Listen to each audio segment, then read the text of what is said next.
Before I present this painting, which I'm actually very excited about, because it's one of probably, if not the best painting I ever done up to this day, I want to actually announce that I have prints coming out. It's a series of 4 prints based on the abstract series number 2, which are gonna be the next 4 videos. You can purchase them by contacting me via email or my Instagram. 4 different prints, they're in the editions out of 30. They're all numbered, all signed, made on 300 GSM high quality print paper. If you want some, please let me know. But now let's get into the video.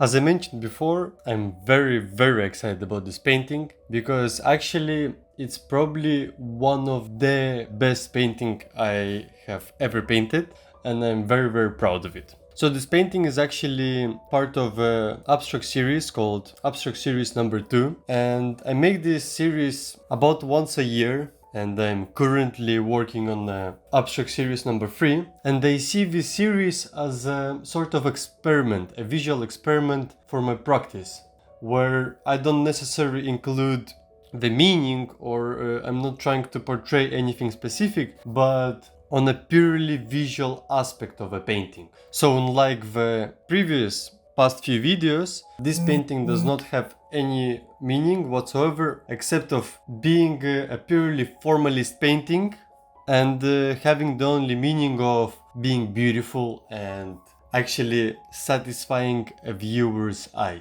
Because at the end of the day, paintings are the decoration, and yes, they have a lot of this ethereal, magical meaning to them, which I absolutely adore, same as fine art in general. But as a painter, first of all, I have to make beautiful art.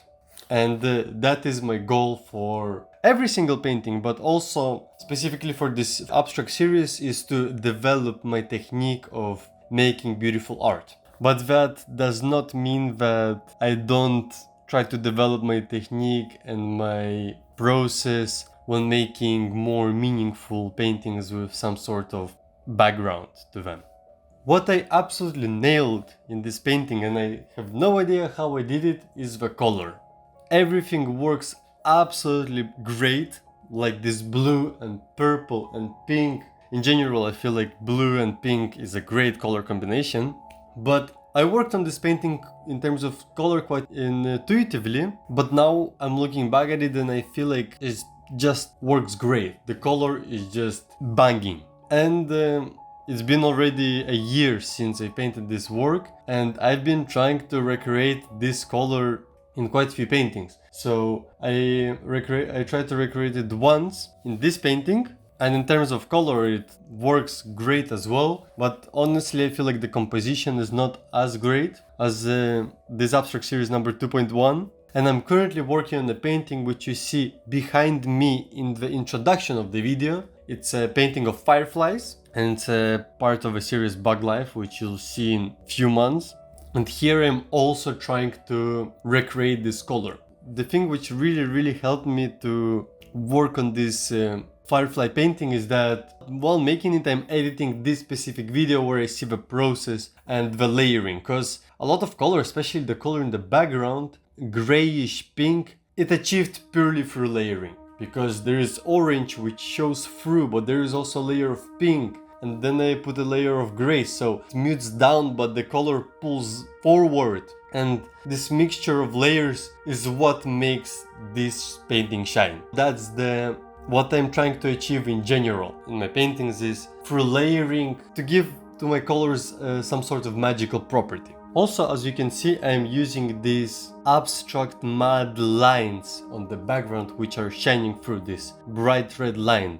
And first time I tried them as an experiment in the painting called No Need for Refund. I've done this video 3 videos ago of that painting, so you can see this initial experiment. And here I'm actually trying to use those lines with a real intent, with having a vision of how to use it. After this experiment I saw it worked, and I kept using it for about a year. And I still use it, but this mad and controlled line kind of starts to break down into more of the independent forms. And the last thing which I want to talk about is the composition. The composition also, I somehow nailed it. You can see that in the beginning I was trying to paint it as a landscape, but then I realized that it would look way better as a portrait. And even if this painting is a purely abstract one, there is a specific subject matter which I saw and I cannot unsee, and a lot of my friends see it as well. And unofficially, this painting is called Balaclava Man.